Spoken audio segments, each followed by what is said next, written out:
गौ माता, अपना ख्याल रखना, छाँव में ही रहना, धूप में मत जाना और बीच बीच में पानी पीते रहना।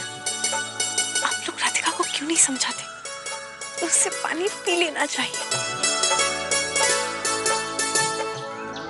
आज से मेरा निर्जल व्रत शुरू हो गया है, लेकिन सूर्योदय से पहले मैं पानी नहीं पी पाई। शायद इसमें कान्हा की मर्जी हो। शायद उन्होंने मेरे लिए कुछ अच्छा सोच के रखा होगा। अब कान्हा ही मेरी मदद करेंगे इस व्रत को पूरा करने में। आप सब अपना ख्याल रखना।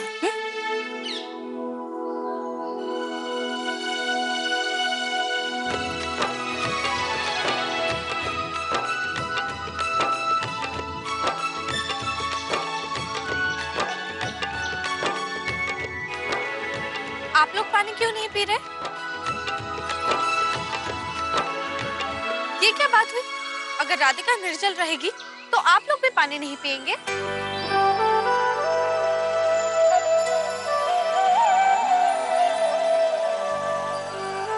अगर गौ माता का पानी ना पीना इस बात का प्रमाण है कि राधिका कितनी बड़ी भक्त है, तो मैं ये मानने को तैयार नहीं हूँ। जो भी बात साबित होनी है वो इसी बात से होगी कि राधिका शाप निवारण का व्रत कैसे रख पाती है।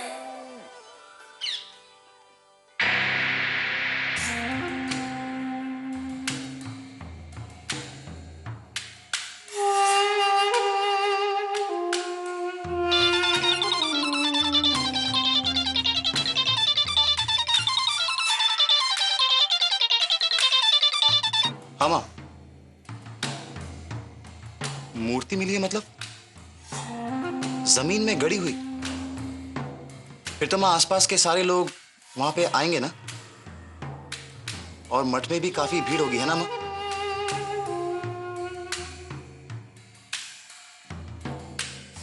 नहीं माँ, मैं आ रहा हूँ। हाँ माँ, मैं माधवी को भी लेकर आऊंगा। हाँ।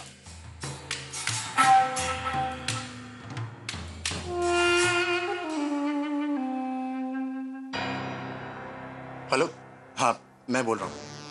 देखो, आज शायद मुझे फिर से एक और मौका मिल जाए तस्वीरें खींचने का। अगर भीड़ अच्छी खासी हुई तो काम हो जाएगा। नहीं, पिछली बार की तरह नहीं, इस बार सही में तस्वीरें भेज दूंगा।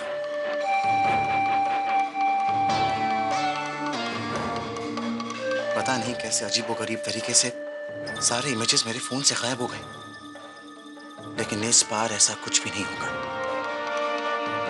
मैं कोई गलती होने नहीं दूंगा।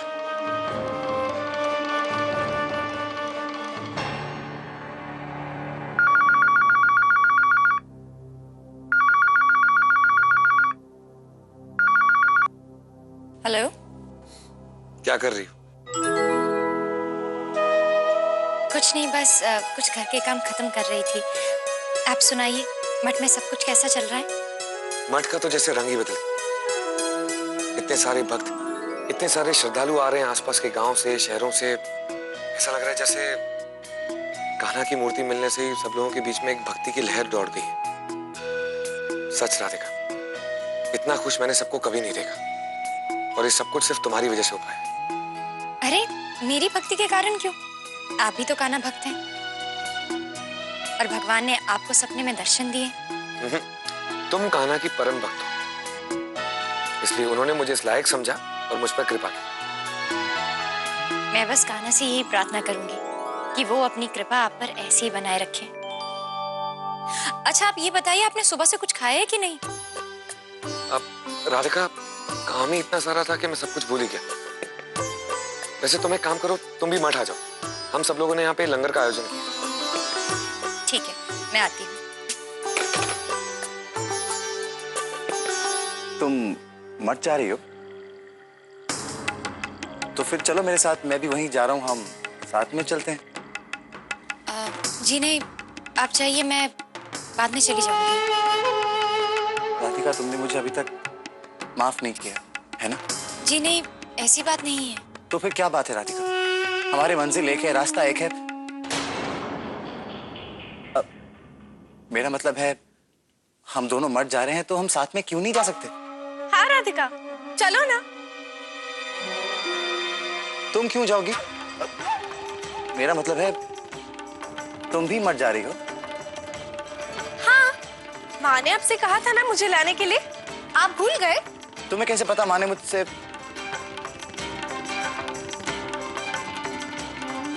क्या राइट? मुझसे कभी कुछ छुपा थोड़ी है। मठ में इतना सब कुछ हो रहा है और मैं घर पर बैठी रहूं, अच्छा लगता है क्या? इसे तो घर का ही कोई काम बताकर घर में ही छोड़ देना चाहिए। वैसे घर के सारे काम हो चुके हैं।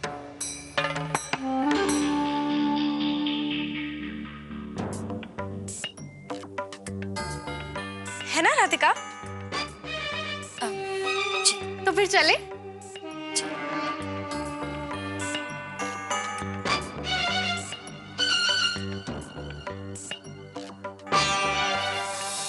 ये महाभारत नहीं है दाऊ, क्योंकि यहां कोई भी पक्ष अधर्म नहीं है। पर राधिका की लड़ाई ऐसी है कि अगर उसमें वो हार गई तो वो अपना सब कुछ गवा देगी। छोटी बहू, छोटी बहू। राधा रानी की लीला अद्भुत है कला। एक तरफ वो राधिका की परीक्षा भी ले रही है और दूसरी तरफ उसे खच्चर रोल से बचा भी रही है।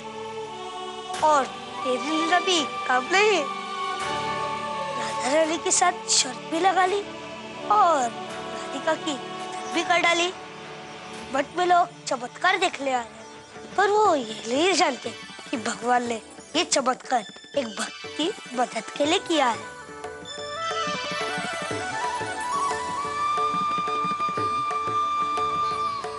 यही तो बात है दाऊ। मैं श्राप निवारण में राधिका की मदद तो कर सकता हूं, पर जो परीक्षाएं राधा रानी लेने वाली है उसमें नहीं कर सकता। क्यों? तूने राधा रानी को ऐसा वचन दिया है?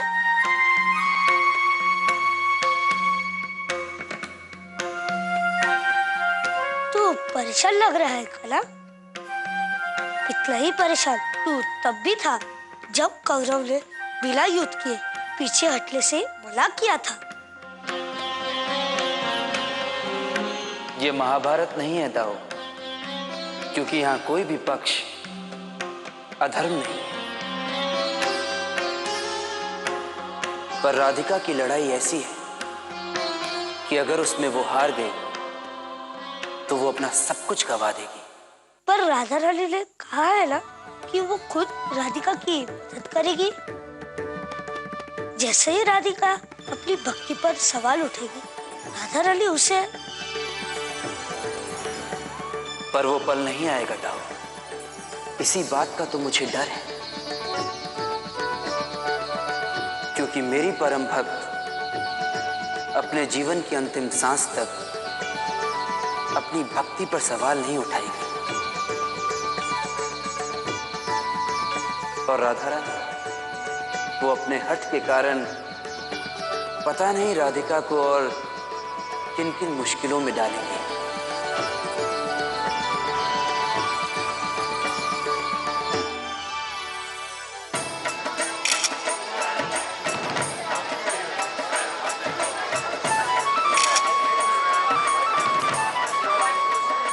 रुकिए, कृपा करके आप लोग एक ही पंक्ति बनाइए, सबको दर्शन का अवसर मिलेगा।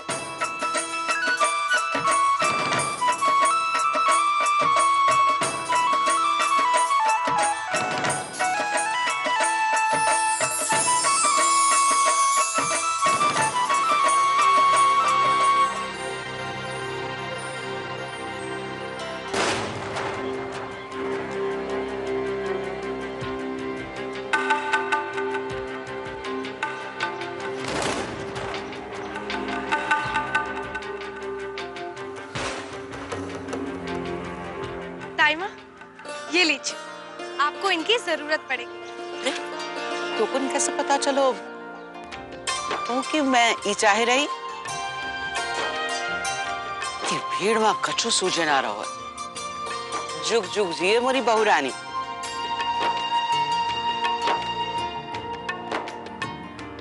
छोटी बहू, लंगर के लिए पत्ते लगवा दो। राधिका, तुम कान्हा मूर्ति के आसपास का आयोजन देख लो। भक्तों की भीड़ बढ़ती जा रही है। कोई बात नहीं देवर जी, वो मैं देख लूंगी। राधिका को भक्तों के भोजन का प्रबंध देखने दीजिए। राम, बोलो बोलो। माधवी, हमारी राधिका तो इसी कामों में बहुत कुशल और माहिर है ना छोटी माँ? तुम फिक्र मत करो, ये सब कुछ राधिका कर लेगी और हम भी उसका साथ देंगे। हाँ राधिका। कुशल, एक साधु को तो खाना खिला नहीं पाई, इतने सारे भक्तों का कैसे ख्याल रखेगी?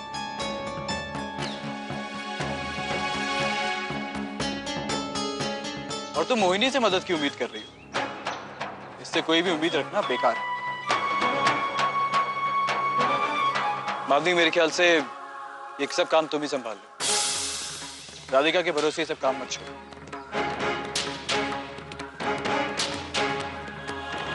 ठीक है जेठ जी, मैं राधिका की मदद कर दूंगी।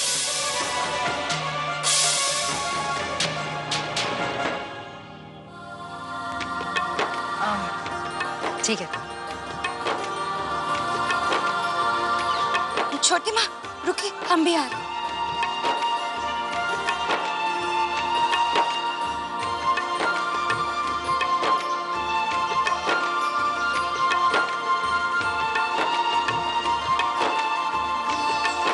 राधिका, जरा मुझे एक गिलास पानी देना।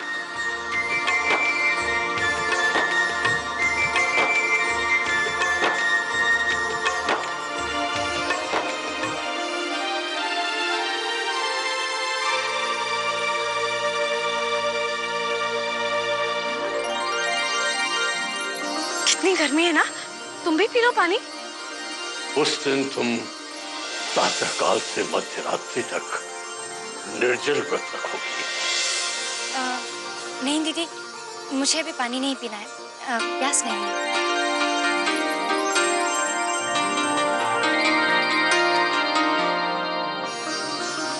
अभी तो पूरा दिन बाकी है, कैसे बचोगी व्रत तोड़ने से? देखा देवर जी, मैंने कहा था ना, ये बिल्कुल नहीं मानी। आप एक काम करिए, आप इसे खुद अपने हाथों से खिलाइए। आप सही करिए भाभी। चलो ये खाओ।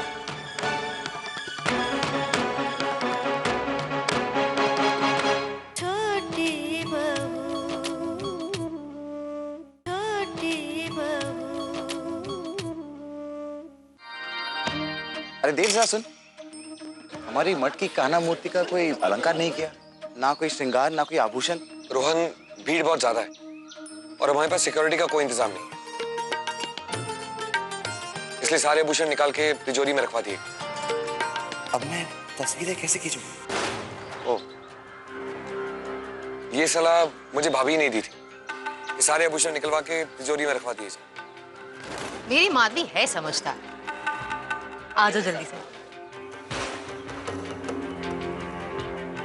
इस माधवी का तो कुछ करना ही पड़ेगा, अपनी हदों को पार कर रही है।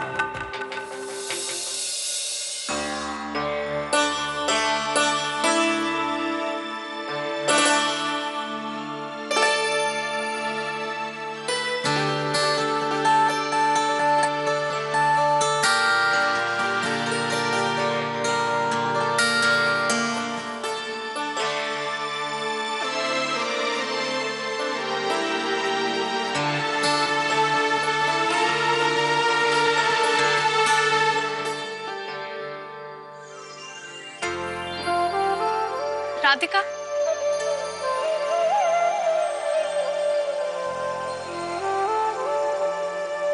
तुम्हें देखकर लग रहा है जैसे तुम्हारी गर्मी के मारे बुरी हालत हो रही है।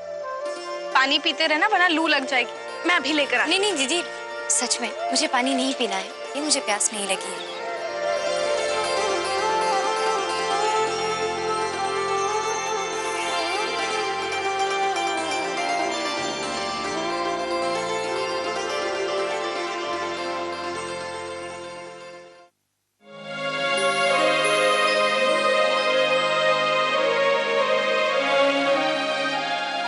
तुम्हारी हिम्मत की दाद देनी पड़ेगी राधिका, पर ये हिम्मत बहुत जल्द टूट जाएगी। अभी तुम्हें मंदिर में चढ़ाने के लिए माखन भी तो बनाना है।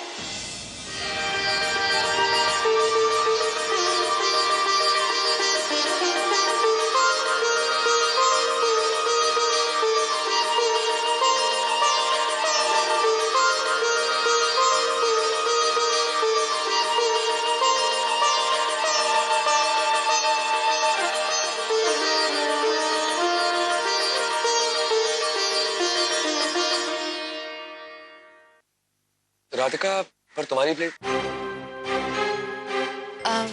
जी मैं बाद में खा लूंगी, आप सब खाइए ना। मैंने तुम्हें अपने साथ खाने के लिए बुलाया। चलो बैठो। नहीं नहीं, वो क्या है ना, मुझे अभी भूख नहीं है। नहीं देवर जी, राधिका की एक भी मत सुनिए। इसने सुबह से पानी की एक बूंद तक नहीं पी है।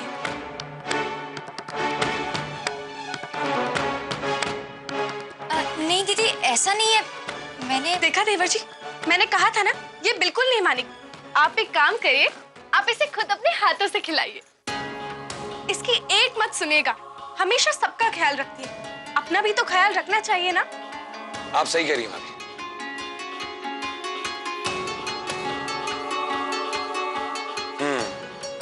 चलो ये खाओ, अगर तुमने नहीं खाया तो मैं भी खाना नहीं खाऊंगा।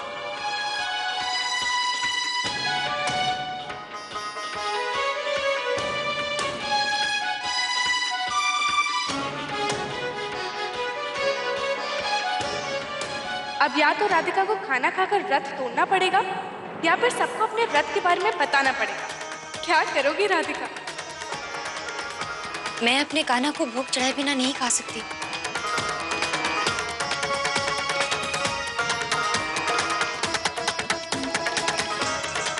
अरे हाँ, मैं ये कैसे भूल सकता हूँ राधिका, मैंने तो ये सोचा ही नहीं। तुम्हें तो अपने कान्हा को भोग चढ़ाने का मौका ही नहीं मिला होगा ना।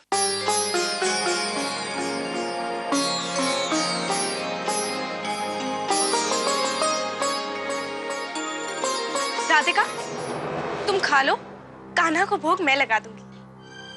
नहीं भाभी, इतने सालों से जो राधिका की आस्था और श्रद्धा चलती आ रही है, मैं नहीं चाहूंगा कि वो रुक जाए। मुझे अच्छा नहीं लगेगा। अब राधिका तभी खाना खाएगी जब वो कान्हा को भोग चढ़ा लेगी, चाहे उसमें कितनी भी देरी हो जाए। तुम भाग्यशाली हो राधिका, तुम्हें ऐसा पति मिला है जो अनजाने में भी तुम्हारा साथ देता है। राधिका खाना खा रही है या नहीं, अगर ये तय हो गया हो तो हमें भी खाना परोस दो। जेठ जी, मैं आपको सब्जी परोस देती हूँ।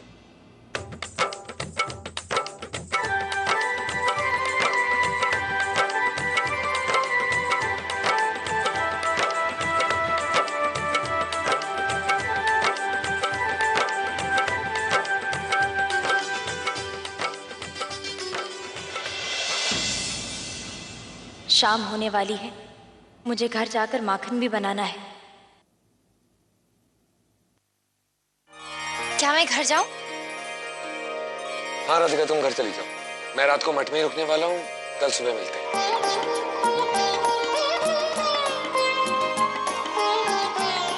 माँ, मैं भी राधिका के साथ घर चली जाऊं? हाँ हाँ, क्यों नहीं। तुम चाहो तो मोहिनी को भी साथ ले जाओ। हाँ राम, बोलो बड़ा।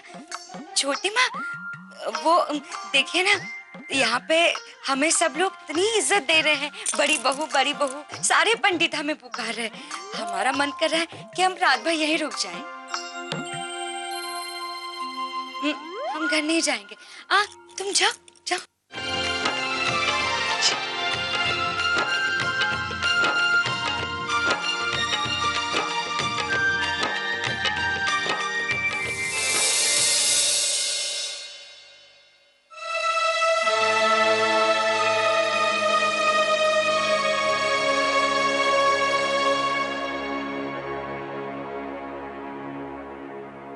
मुझे शाम ढलते ही वृंदावन के लिए निकलना होगा। तभी मैं पैदल चलकर आधी रात तक कान्हा मंदिर तक पहुंच पाऊंगी।